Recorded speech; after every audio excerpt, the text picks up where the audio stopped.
എൻ്റെ പേര് നഫസ്. എൻ്റെ ഇല്ലം നടുവിൽ മണ്ണടിയാണ്. ഞാനിന്ന് പറയാൻ പോകുന്നത് മണ്ടനായ മുതലയുടെ കഥയാണ്. ഒരു ദിവസം കിങ്ങിണിപ്പുഴ എന്നൊരു പുഴ ഉണ്ടായിരുന്നു.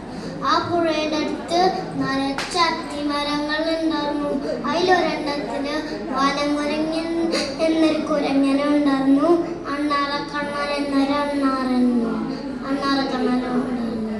ഒരു ദിവസം അവരെപ്പോഴും അത്തിപ്പഴങ്ങൾ കഴിച്ചുകൊണ്ടിരിക്കും. ഒരു ദിവസം ഒരു മുതല വന്നു. ആ മുതലയുടെ പേരാണ് മുരുക്കൻ. ആ മുതല ചോദിച്ചു അവരോട്, എനിക്കും കൂടി ഇത്തിരി തരുമോ? അപ്പൊ അവര് പറഞ്ഞു അവർക്ക്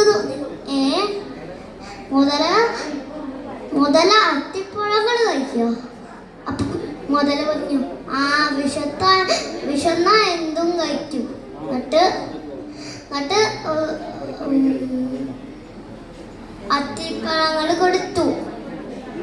എന്നിട്ട് പിന്നെ നീന്തിയിട്ട് മുതലയുടെ വീട്ടിലേക്ക് പോയി. പിന്നെ അടുത്ത ദിവസം മുതല വന്നു. എന്നിട്ട് മുതല ചോദിച്ചു, എനിക്ക് ഇത്രയും കൂടിയും തരുമോ? എന്നിട്ട് പറഞ്ഞു, ആ തരാലോ. എന്നിട്ട് പിന്നെയും കൊടുത്തു. പിന്നെയും അതെടുത്തിട്ട് വീട്ടിലേക്ക് കൊണ്ടുപോയിട്ട് ഭാര്യയായിട്ടുള്ള നീലിക്ക് കൊടുത്തു. അപ്പൊ നീലി പറഞ്ഞു, ഈ കുരങ്ങ എപ്പോഴും കഴിക്കാതെ കുരങ്ങന്റെ ഹൃദയത്തിനും ഭയങ്കര രുചിയാവും, എനിക്കത് വേണം. എന്നിട്ട് പക്ഷെ മുരുക്കൻ മുതല പറഞ്ഞു, എന്റെ സുഹൃത്തിന് എങ്ങനെയാ ഞാൻ കൊല്ല? എന്നിട്ട് സങ്കടമായിട്ട് മുരുക്കൻ മുതല എന്നിട്ട് നീന്തി പോയിട്ട് ഒരു സൂത്രം പ്രയോഗിച്ചു. എന്താ സൂത്രം എന്ന് വെച്ചാൽ, നമുക്ക് സദ്യ ഉണ്ട് എന്നൊക്കെ പറഞ്ഞിട്ട് കുരങ്ങനെ വീട്ടിലേക്ക് കൊണ്ടുവരാം. എന്നിട്ട് നീന്തി പോയിട്ട് അത്തിമരത്തിന്റെ അടുത്തെത്തി. എന്നിട്ട് കുരങ്ങൻ ചോദിച്ചു, കുരങ്ങൻ ചോദിച്ചു, കഴിച്ചിട്ടും മതിയായില്ലേ?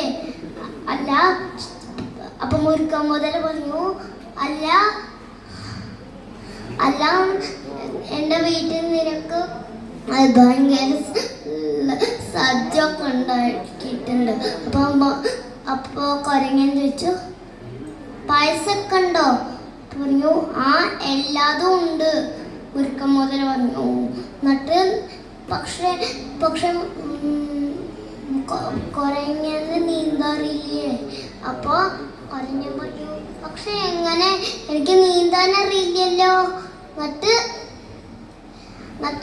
മുരുക്കൻ മുതല പറഞ്ഞു, അത് സാരമില്ല, എൻ്റെ പുറത്ത് കയറിയിരുന്നാൽ മതി, ഞാൻ നീന്തി പോവാം.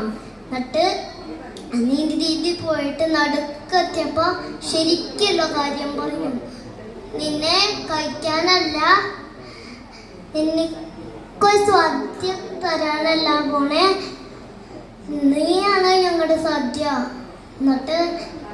എന്നിട്ട് കുരങ്ങന് ഒരു സൂത്രം പ്രയോഗിച്ചു. എന്നിട്ട് കുരങ്ങൻ പറഞ്ഞു, തിരിച്ച് നീന്തി വന്നു. ഹൃദയം അത്തിമരത്തിൽ. എന്റെ ഹൃദയം ഞാൻ അത്തിപ്പൊത്തിൽ ആരും എടുക്കാതിരിക്കാൻ വെച്ചതാണ്. എന്നിട്ട് മുരുക്കൻ ചോദിച്ചു, ഇനി എന്ത് ചെയ്യും ചോദിച്ചിട്ട് അപ്പൊ വാലം കുരങ്ങൻ പറഞ്ഞു, ഇനിയും ചെയ്യാം, നമുക്ക് തിരിച്ചു പോയി എടുക്കാം. എന്നിട്ട് നീന്തി അങ്ങോട്ട് പോയി. എന്നിട്ട് വേഗം അങ്ങോട്ട് കയറിയിട്ട് പറഞ്ഞു, ഹൃദയമല്ലാതെ ആർക്കെങ്കിലും ജീവിക്കാൻ പറ്റുമോ? നീ എൻ്റെ സുഹൃത്ത് പിശാചല്ല, ഈ ചതിയനാണ്. നിനക്കിനി അത്തിപ്പഴങ്ങളും ഇല്ല, ഒന്നുമില്ല. മണ്ടനായ മകൻ. കഴിഞ്ഞു. Thank you.